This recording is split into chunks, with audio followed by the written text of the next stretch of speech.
Stefan Boric si prende il passaggio ai 100 metri, 1:02,96.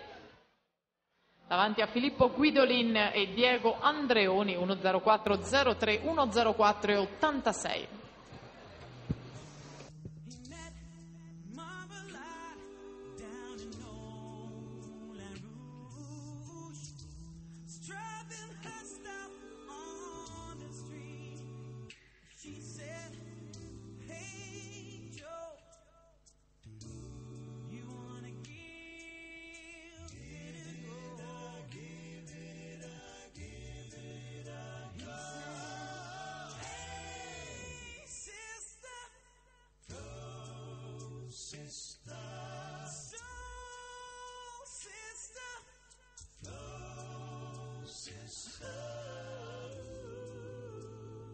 Stefan Boric a metà gara, 2:10,03 di passaggio. Andiamo a vedere un parallelo con le batterie precedenti nel passaggio a metà gara.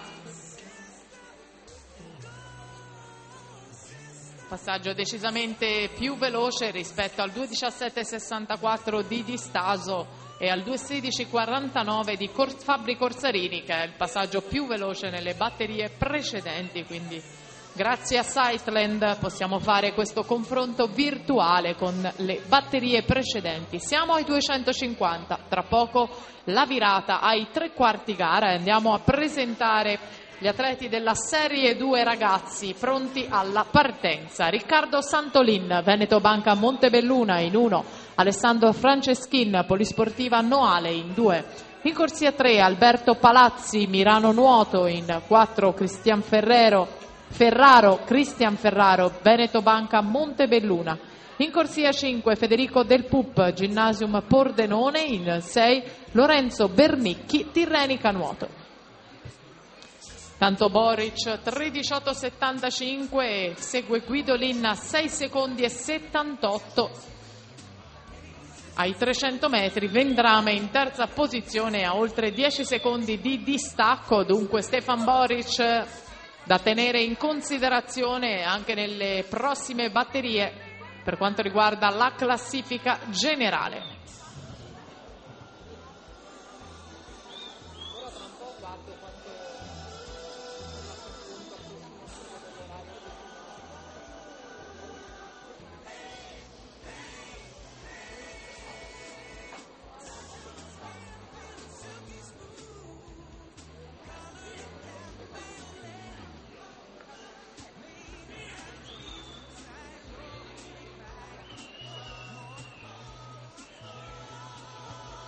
E siamo alle fatiche finali per Stefan Boric, atleta svizzero del nuoto Bellinzona, che va al tocco in 4:25,41, decisamente più veloce di Marco Di Staso, che guidava la classifica provvisoria con 4:38,68.